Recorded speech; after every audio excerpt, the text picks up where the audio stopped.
जय हिंद साथियों, आप सभी का स्वागत है आपका अपने यूट्यूब चैनल पे। और आज हम लोग पढ़ेंगे साइंस में। यह चौथा वीडियो है साइंस का, जो हम लोग प्रैक्टिस सेट कर रहे हैं। तो दिया हुआ क्वेश्चन, यह बहुत ही इंपॉर्टेंट क्वेश्चन है। यहाँ से जरूर कोई एक आध क्वेश्चन जरूर पूछ लेता है। तो क्वेश्चन है कि अवोगाद्रो की संख्या का मान कितना होगा। ये पदार्थ के मूल में है। अवोगाद्रो की संख्या का मान कितना होगा, तो इसका होगा 6 याद रहे 6.22 गुणे 10⁻23 होता है। ठीक, इसका आंसर हो जाएगा बी। ठीक है, चलिए नेक्स्ट क्वेश्चन चलते हैं। दूरी को मापने की सबसे बड़ी इकाई क्या है? पारसेक होता है। इसका आंसर ए होगा। आगे, एक प्रकाश वर्ष है। एक प्रकाश वर्ष है, कौन सा होगा? इसका आंसर बी होगा। 9.46 इंटू 10⁻15 मीटर। 1 लीटर गैलन में कितना बराबर होता है? 1 लीटर गैलन में कितने बराबर होता है? गैलन के कितना बराबर होता है? तो इसका आंसर हो जाएगा ए, 0.2642। ठीक, एक फर्मी में कितना मीटर होता है? याद रहे सेंटीमीटर में पूछ देता है, अलग अलग पूछ देता है, तो मीटर पूछ रहा है। तो 5 का आंसर हो जाएगा डी, 10⁻−15 मीटर होता है। लॉगरिथम के आविष्कारक हैं, लॉगरिथम के आविष्कारक हैं जॉन नेपियर। ठीक है, लॉगरिथम के आविष्कारक हैं जॉन नेपियर। तो इसका आंसर हो जाएगा सी। क्वांटम सिद्धांत का प्रतिपादक कौन है? तो ये हो जाएगा मैक्स प्लांक। क्वांटम सिद्धांत का मैक्स प्लांक है। आगे, वायुमंडल की आर्द्रता मापने वाला यंत्र क्या है? वायुमंडल की आर्द्रता को मापने वाला हाइग्रोमीटर है। 8 का बी हो जाएगा। और जो हाइड्रोमीटर है, द्रव की घनत्व को मापने वाला, किसी भी द्रव के घनत्व को मापने वाला हाइड्रोमीटर होता है। हाइड्रो मतलब कि द्रव। ठीक है, तो हाइग्रोमीटर होता है वायुमंडल की आर्द्रता को मापने के लिए हाइग्रोमीटर का प्रयोग किया जाता है। दिया है नंबर क्वेश्चन की एक एंगस्ट्रॉम मात्रक बराबर होता है।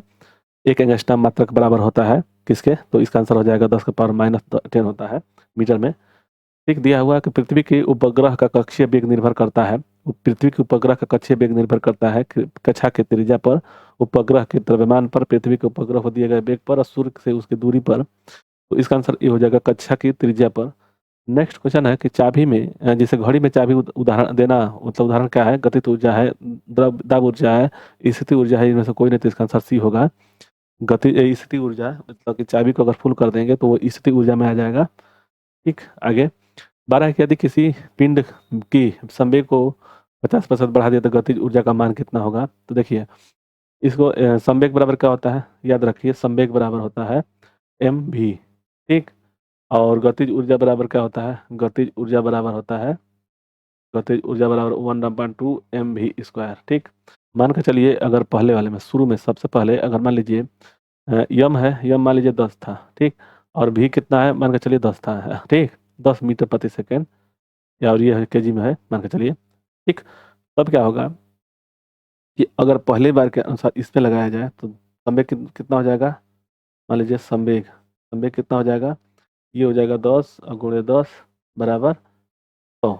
ठीक, 10 = 10 = 100, मतलब कि गुणा हो जाएगा 100 हो जाएगा, यानी कि संवेग कितना हो गया? 100। लेकिन कह रहा है कि संवेग मतलब कि कितना कह रहा है? संवेग को 100 हो गया।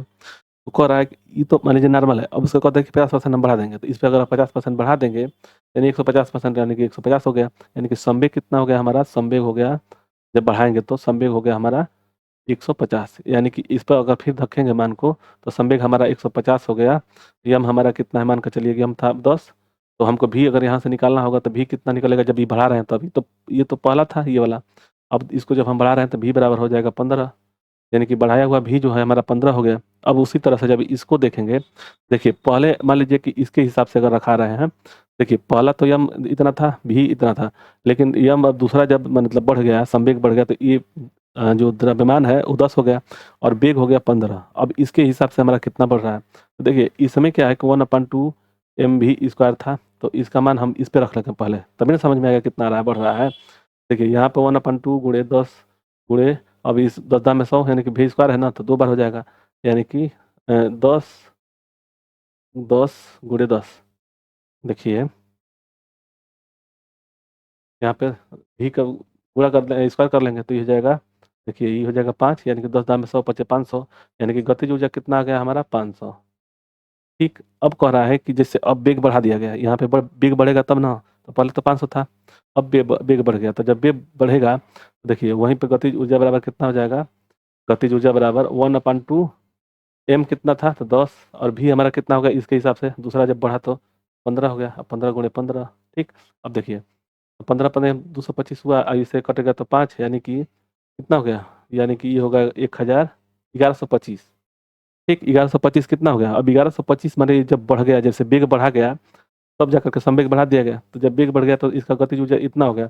पहले कितना था, 500 था, तो यानी कि बढ़ा कितना कितना परसेंट, अगर 500 बराबर, जैसे 500 मान लीजिए कि 1025 में से 1125 में से 500 घटाएंगे और कितना हमारा है यहाँ पे 500 हो जाएगा, और गुणे परसेंटेज निकालेंगे तो ये हो जाएगा 625 और बट्टा में कितना 500 और गुणे में ये 500 है, ध्यान रहे ये हो गया, देखिए ये 500 और गुणे 100, परसेंटेज हम निकाल रहे हैं तो यहाँ से कट जाएगा, ये कटेगा कितना आएगा 125%, इसका मान हो जाएगा 125%, इसका मतलब सही हो जाएगा। ठीक है, चलिए अनुदैर्ध्य तरंग उत्पन्न हो सकती है। अनुदैर्ध्य तरंग जो होती है, देखिए ध्वनि, ध्वनि क्या है, अनुदैर्ध्य तरंग है। अब इसी का प्रकृति को देखिए, ध्वनि को ठोस में भी जाता है, उसका द्रव द्रव में भी जाता है और गैस में भी जाता है, यानी कि इसका सभी हो जाएगा। इसका आंसर सभी माध्यम में अनुदैर्ध्य तरंग उत्पन्न हो सकती है। ठीक, यह किस माध्यम में अनुप्रस्थ तरंग उत्पन्न नहीं हो सकती है, यानी कि 14 का आंसर क्या हो जाएगा,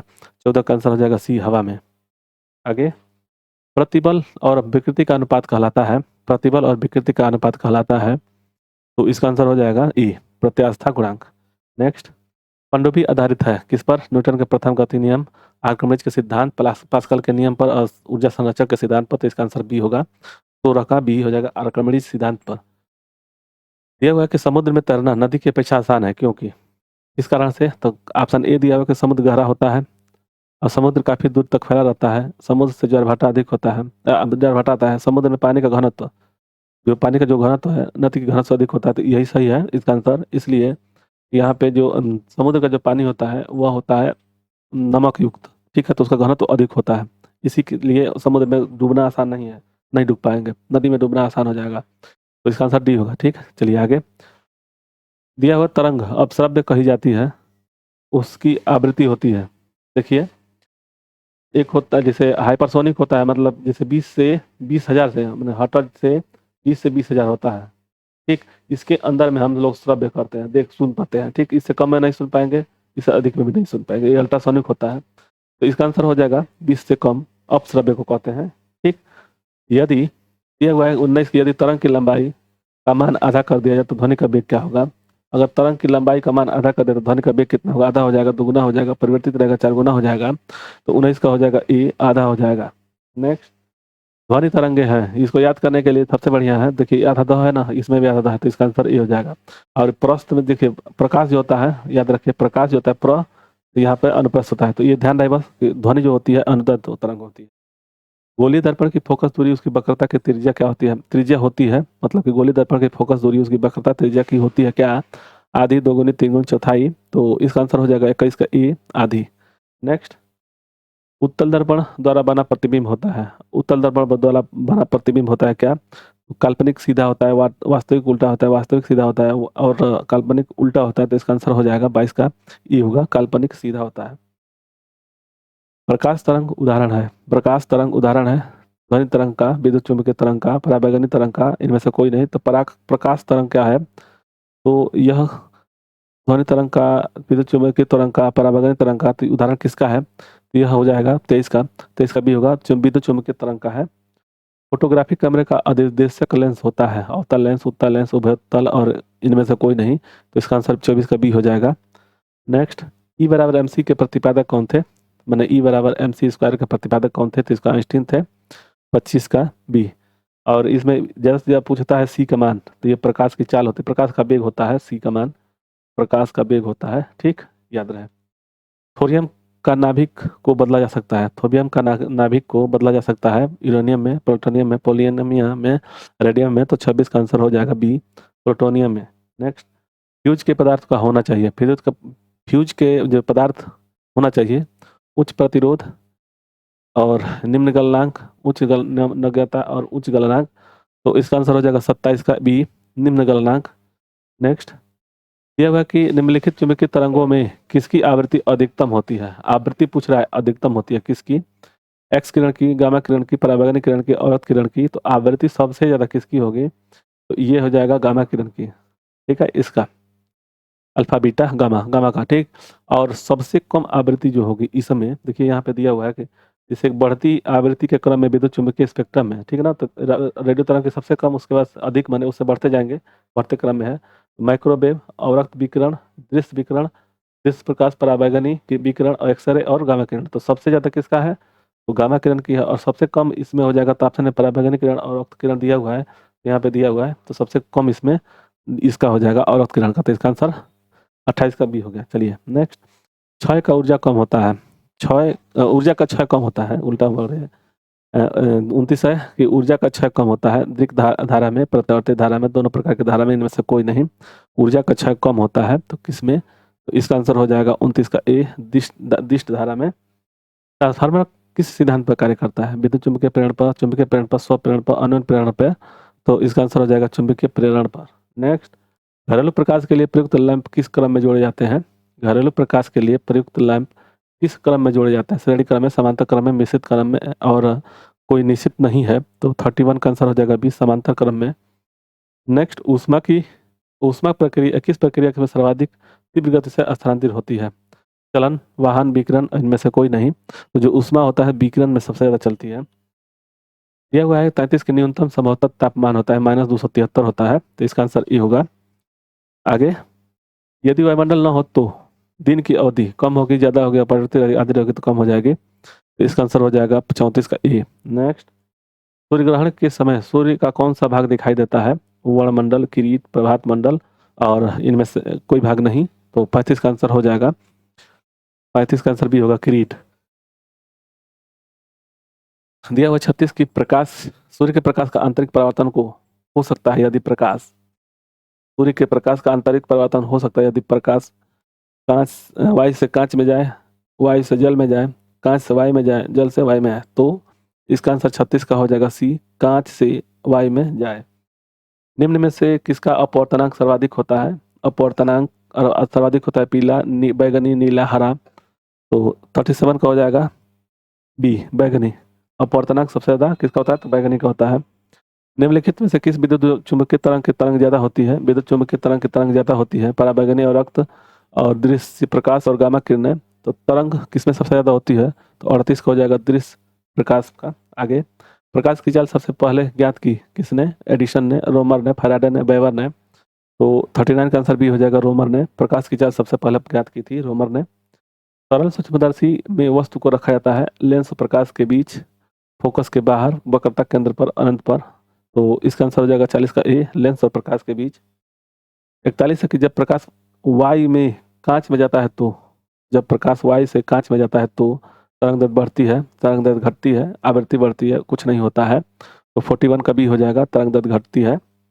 नेक्स्ट है, पूर्ण आंतरिक परावर्तन होता है जब प्रकाश आता है हीरे से कांच में, जल से कांच में, वायु से जल में, और वायु से कांच में, तो इसका आंसर हो जाएगा 42 का ए, हीरे से कांच में। नेक्स्ट, प्रकाश तंतु किस सिद्धांत पर कार्य करता है, पूर्ण आंतरिक परावर्तन, अपवर्तन, प्रकीर्णन, व्यतिकरण, प्रकाश तंतु किस सिद्धांत पर कार्य करता है, तो इसका आंसर हो जाएगा पूर्ण आंतरिक परावर्तन पर। प्रकाश ऊर्जा को विद्युत ऊर्जा में बदला जाता है, प्रकाश ऊर्जा को विद्युत ऊर्जा में बदला जाता है, तो इसका आंसर सी होगा, सौर ऊर्जा से। ठीक है, तो 44 का आंसर हो जाएगा सी। नेक्स्ट, यांत्रिक ऊर्जा को विद्युत ऊर्जा में, यांत्रिक मतलब कि डायनमो हो गया विद्युत ऊर्जा में, तो यानी कि ये इसका हो जाएगा डायनमो, 45 का ए। आगे देखेंगे, सूर्य के केंद्र का तापमान कितना होता है, सूर्य के केंद्र का तापमान कितना होता है, इसका आंसर हो गया 1.5 इंटू 10⁻7 की। ठीक, यह हुआ कि केंद्र का दाब कितना होता है, सूर्य के केंद्र का दाब कितना होता है, तो 47 का हो जाएगा टी। आगे, परमाणु रिएक्टर आधारित है नाभिकीय संलयन पर, नाभिकीय विखंडन पर, अनियंत्रित नाभिकीय विखंडन पर, सभी पर, तो 48 का हो जाएगा बी, नाभिकीय विखंडन पर। परमाणु आधारित है, परमाणु बम आधारित है किस पे, तो इसका आंसर हो जाएगा 49 का सी हो जाएगा, अनियंत्रित होता है। चलिए, हाइड्रोजन बम, हाइड्रोजन बम कितना कौन सा है, तो इसका 50 का हो जाएगा बी, नाभिकीय संलयन पर। आगे, सिलिकॉन और जर्मेनियम अर्धचालक होते हैं, एक संयोजी होता है, त्रिसंयोजी होता है, 5 संयोजी होता है, चतुर्संयोजी होता है, तो 51 का आंसर हो जाएगा डी, चतुर्संयोजी होता है। पाकिस्तान की खोज किसने किया था, तो 52 का आंसर सी हो जाएगा, एंडरसन।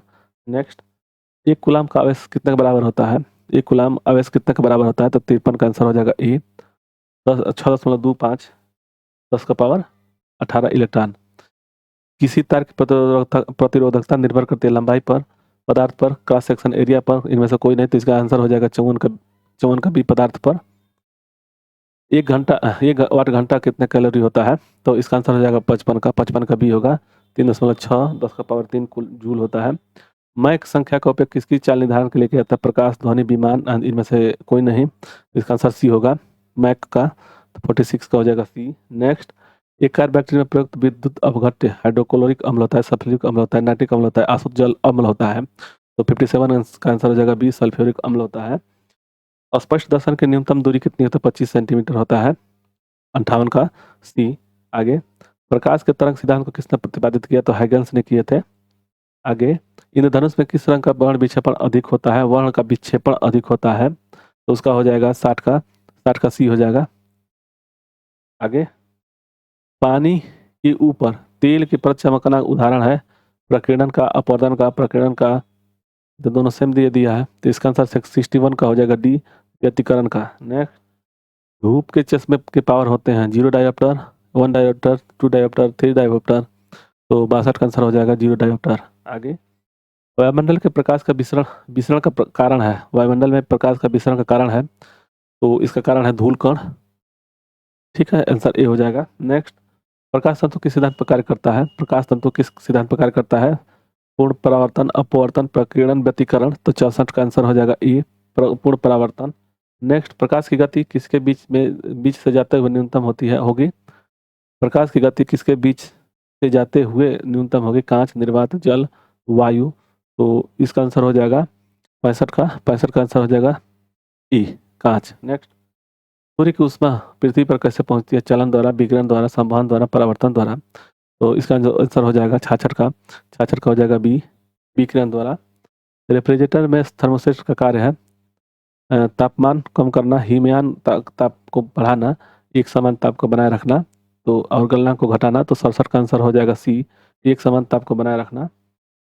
शुद्ध जल का क्वथनांक फ़ारेनहाइट स्केल में कितना होता है, फ़ारेनहाइट में क्वथनांक, तो 212, इसका आंसर हो जाएगा शुद्ध जल में, तो फ़ारेनहाइट में कह रहा है, देखिए 32 डिग्री से लेकर के 212 डिग्री होता है, यानी कि इस पर बर्फ बन जाएगा और इसका क्वथनांक उबलने लगेगा फ़ारेनहाइट में, फ़ारेनहाइट में। और वहीं पे सेल्सियस में जब पूछ देगा, सेल्सियस में ये हो जाएगा 0 डिग्री सेल्सियस से 100 डिग्री सेल्सियस में होता है, ठीक, तो ये याद रहे, यह पूछता है क्वेश्चन में, तो 68 का आंसर हो जाएगा डी, 212। नेक्स्ट, केल्विन तापमान में बर्फ का गलनांक होता है, केल्विन तापमान में बर्फ का गलनांक होता है, तो इसका आंसर क्या हो जाएगा 69 का ए होगा, 273। ओके, आगे, ध्वनि का वेग सबसे ज़्यादा होगा, तो इसको याद करने के लिए सबसे बढ़िया है ठोस, ठीक, द्रव और गैस, ये याद रहे, इसमें सबसे ज़्यादा रहेगा, उसके बाद से इसमें ऐसे इसका क्रम है, तो सबसे ज़्यादा ठोस में होगा तो इस बात में हो जाएगा, ठीक है, 70 का ए। नेक्स्ट, ध्वनि का वेग सर्वाधिक होता है ठोस में। नेक्स्ट, ध्वनि का प्रभाव कान में कितने समय तक रहता है, तो इसका आंसर 1/10 हो जाएगा, 72 का बी, 1/10 समय तक रहता है, ठीक है। तो यह वीडियो आप लोगों को अच्छा लगे तो लाइक से सब्सक्राइब करिएगा, धन्यवाद।